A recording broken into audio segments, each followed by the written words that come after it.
Hello everyone, my name remains Biodun Adenyoju. I welcome you to your favorite program that is called Champions in You.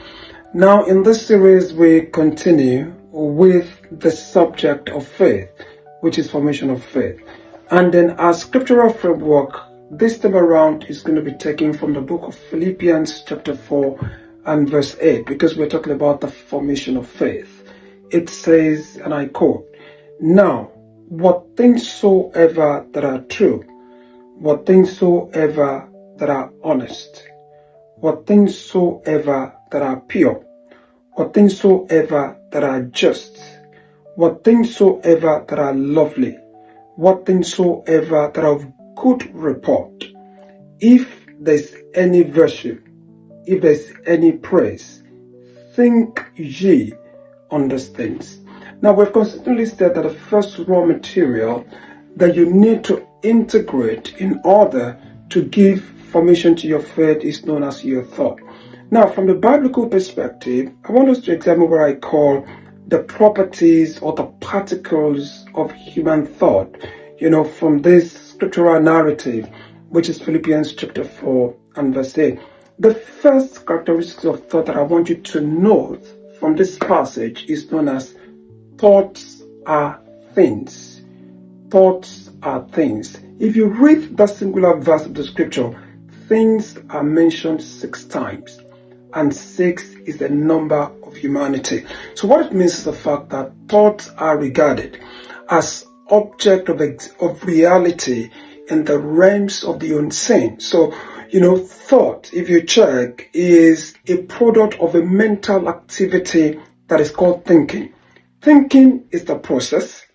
Thought is the product of that process.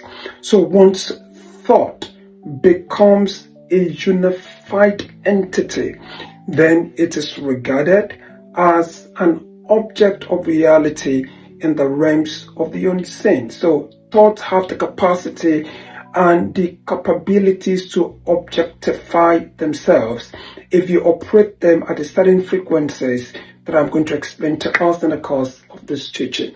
Now, the second thing that I want you to understand about thought from Philippians chapter 4 and verse 8 lies in the fact that thought is the particle that formulates our character. If you want to change your character, you want to change your habit, you want to change your attitude, okay? So the first root of that change has to start with your thought.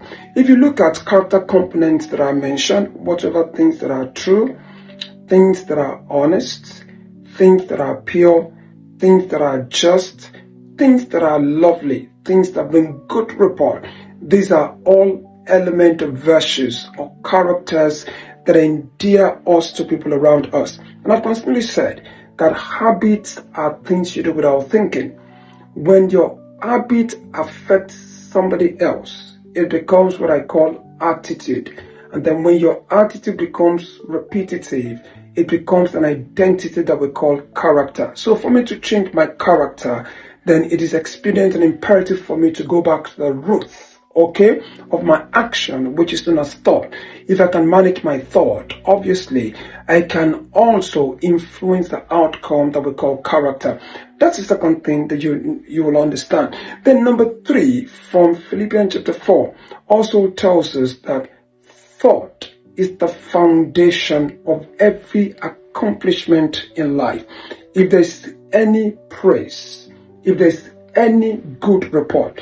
Now, Proverbs chapter 19 and verse 13 tells us, Proverbs 19:13 says that, the desire accomplished is sweet to the soul. In other words, every accomplishment in life begins with desires, and desires are, formulations of our thoughts that we have integrated in a unified direction. So that's the third thing that we learn about thought.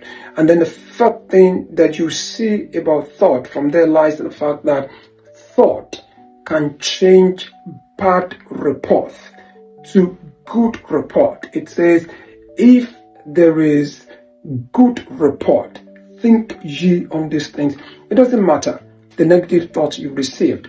If your thought does not accommodate it, then your life cannot accumulate it. So thought is the means by which your faith is formed. And then in our next series, I will explain how this takes place. Thank you for watching.